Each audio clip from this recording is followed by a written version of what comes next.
Caitlin Clark wasn't the only reason Stephen Curry broke up with his great love. Azzi Fudd was also to blame. The end of Curry's long partnership with Under Armour centered on years of internal tension. Stephen Curry's departure from Under Armour last month arrived with the usual polite exchanges that accompany the end of major endorsement deals. Yet people who know what happened inside the relationship describe a much more complicated goodbye. The public-facing statements painted a smooth exit, even though many close to the talks say the partnership had frayed over time in ways that were not acknowledged when the split became official. Several individuals with insight into the discussions, all of whom requested anonymity, say the separation was overshadowed by frustrations that had been building quietly for years. As soon as the news broke, attention turned to the pursuit of Caitlin Clark, with some early reports suggesting that missing out on the college star represented the defining reason for the fracture between Curry and the company.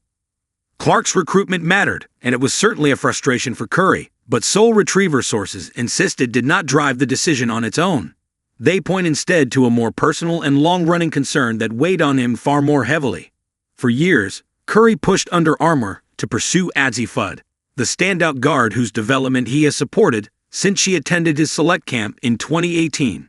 She was one of only 2 women invited that year, a sign of how highly he regarded her even before she became one of the most recognizable players in women's basketball. Curry believed she belonged at the center of the next phase of Curry brand.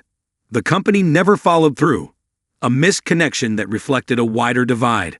Despite years of speculation that Fudd was tied to Under Armour or Curry brand, she never signed with either. She did build a relationship with ST30, later renamed 30 Inc., Curry's personal business entity, which operates entirely outside the Under Armour umbrella.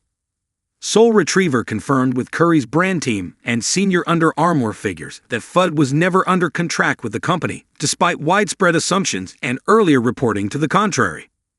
People who tracked the conversations say Curry repeatedly made the case for Fudd internally.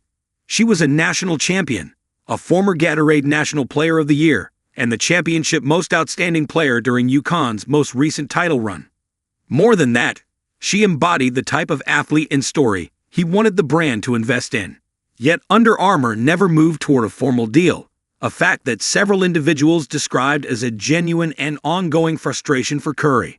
The dynamic became more complicated in March 2024, when Curry brand signed Malaysia Fulwiley as its first collegiate NIL athlete. Fulwiley's talent and trajectory were never in question, but internally, the decision raised eyebrows.